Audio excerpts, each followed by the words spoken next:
Good evening. I'm Belva Davis, and welcome to This Week in Northern California. Joining me tonight on our news panel are Rita Williams, reporter for KTVU News, and David Baker, staff writer with the San Francisco Chronicle. And from Washington, D.C., Carolyn Lockett, San Francisco Chronicle's Washington correspondent. Carolyn, the hour is late. What is the latest and what is the mood?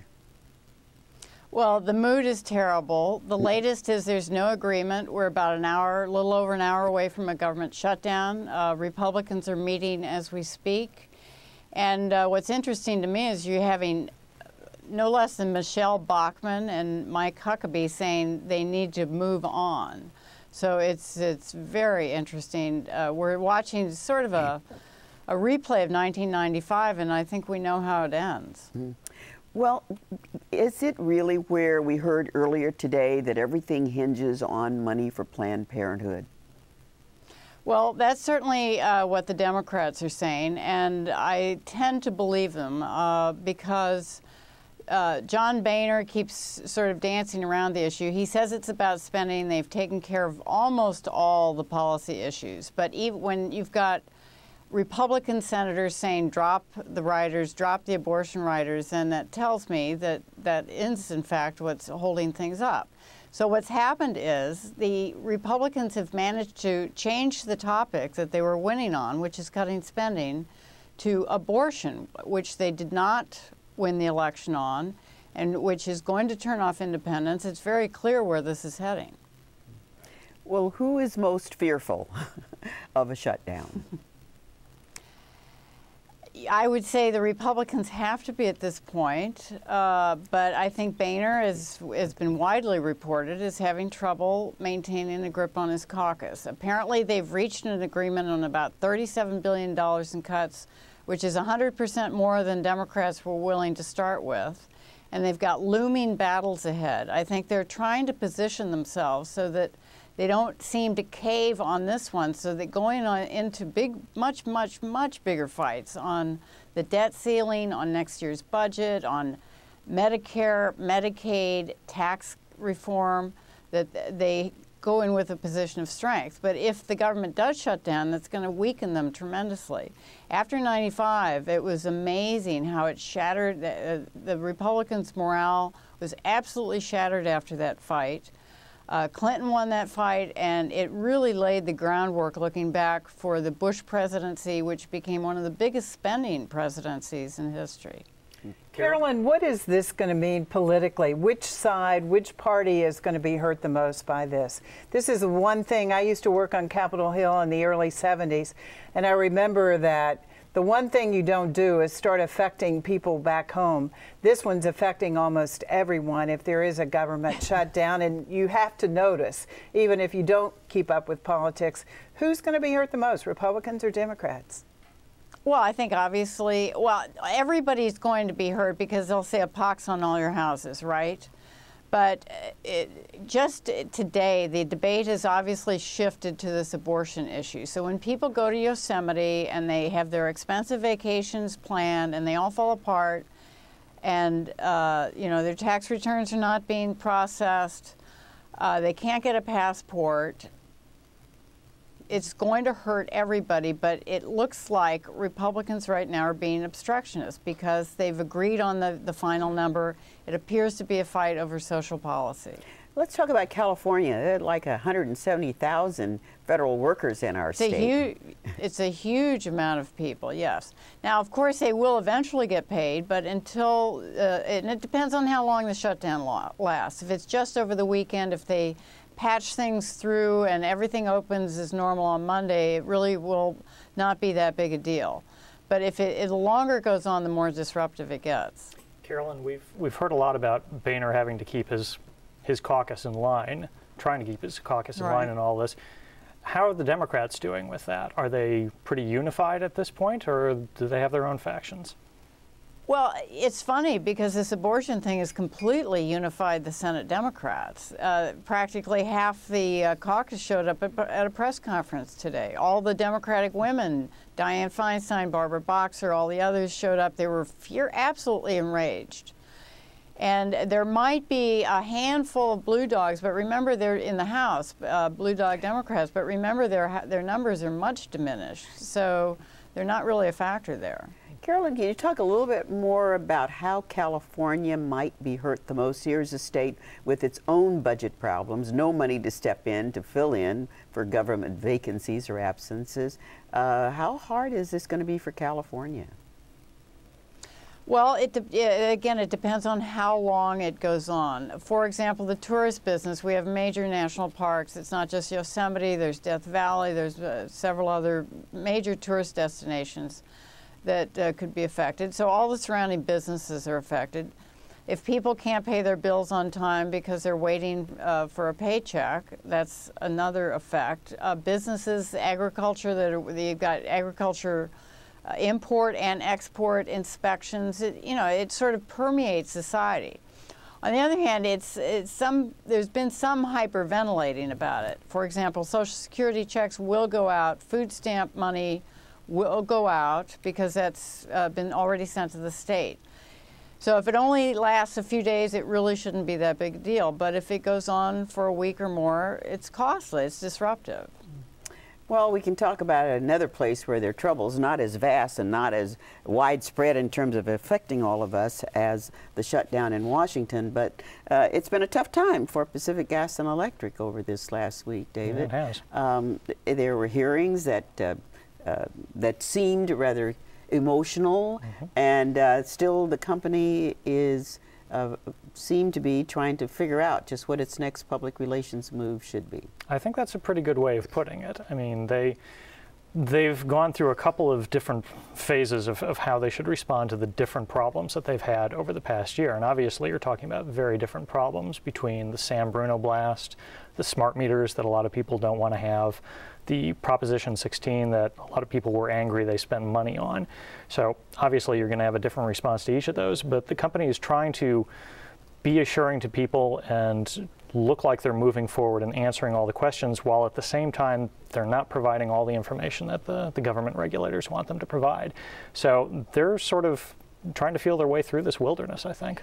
Is this change of two people and restructuring PG&E, where now electricity and gas are split off as far as management, is that really going to make any difference, or is this just sort of a look good structural kind of change, or is there something meaty here that we should see? There actually is something useful in that. A lot of utilities already do split aside those two business units so you can have people focus just on one or the other and not having to sort of split their attention all that much.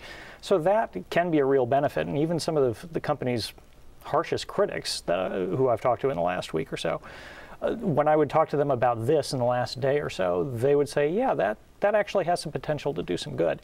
But in terms of the managers that are changing, the executives that are changing, no, that's probably not high up enough in the company to really set the whole tone and policy for the company the way a CEO or the president of the utility could do. Is there a chance that the top will go? I saw Jerry Hill was advocating that.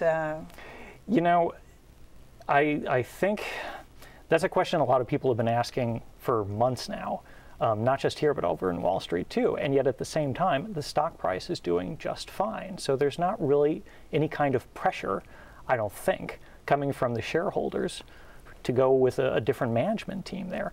Now, if this were not a publicly regulated utility that basically has almost guaranteed profit built into its operations, operating as a monopoly and throughout much of the state, if it were any other kind of company, things might be different. You might have activist shareholders coming in and really raising a ruckus.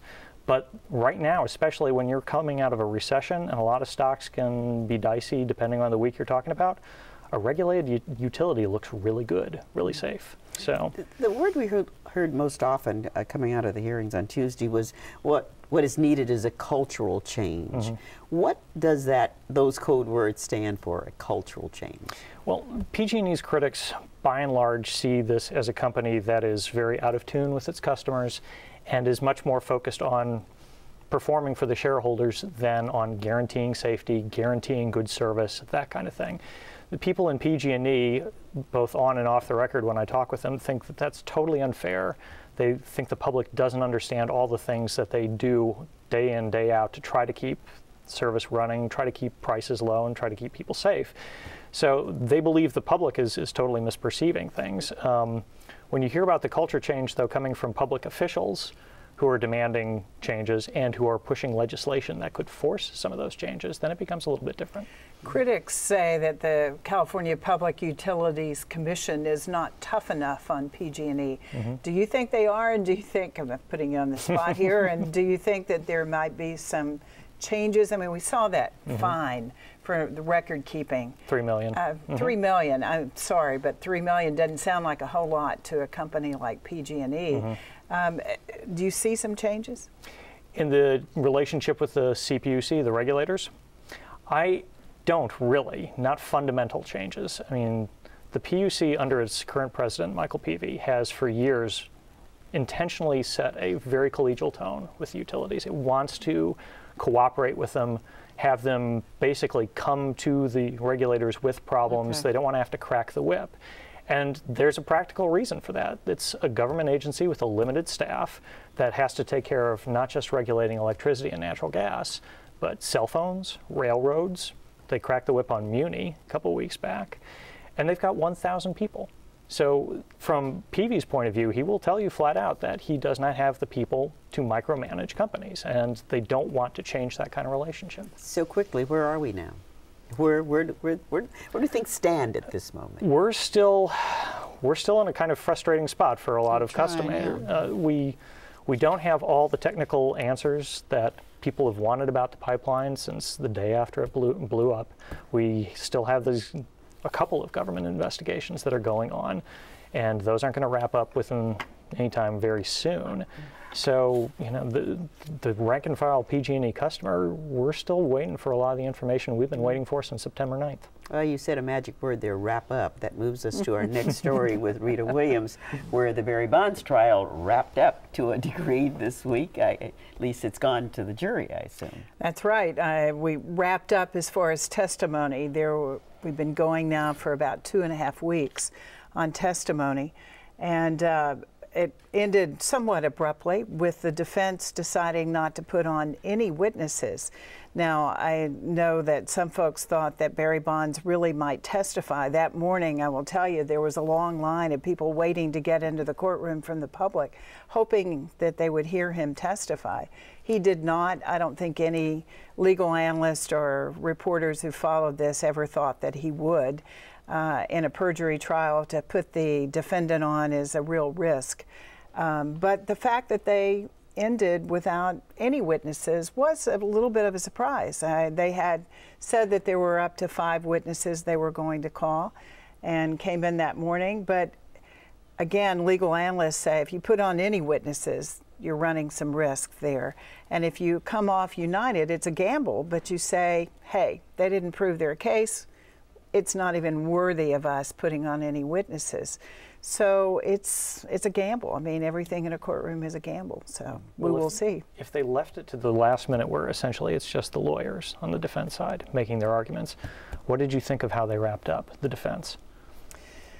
It's interesting. I always try not to give opinions and to try to show both sides. But since you ask, I thought the prosecutors had been, you've got to remember, these are the same 2 prosecutors who have done all the Balco cases since day one, since 2002. They're the ones on the original Balco case, so they know the case pretty well, as does the investigator. And sometimes I thought they were bungling a little bit. Their questions, even on the indictment, are not well worded sometimes. And I think they were kind of all over the place sometimes presenting their evidence. But I was very surprised that when it came to the closing argument, at least the first of the 2, was very succinct, very organized, had charts and graphs, and went through everything. And I thought really hit some real valid points on trying to show how different counts and different witnesses applied to those. The indictment itself, in a way, was on trial. The judge reviewing it and finding things that she did not like. What was that about? Well, I have it here in front of me. This is the third superseding indictment. And that means it's really the fourth go-round. And we saw this week where the government, under pressure from the judge and the defense, actually dropped one of the counts, asking Barry Bonds whether he used any steroids from Greg Anderson prior to 2003. The judge didn't think that they had presented any evidence on that. Under pressure, prosecution withdrew that count. So there are now only 3 counts of lying and 1 of obstruction of justice rather than 5. So it started off with forget what this trial is about so quickly. We're down to the last minute. Absolutely. People ask me that all the time. They say, why are they persecuting instead of prosecuting here? Poor Barry, he maybe used drugs, but other athletes did. This is not about using drugs. This is about being given immunity in 2003 before the Balco grand jury, and at least what's charged is that he then, even though he was given immunity, other ball players copped to it, he said no. So they are getting him for allegedly lying and obstructing justice in their investigation. Thank you, Rita Williams. You made it there in that 30 seconds.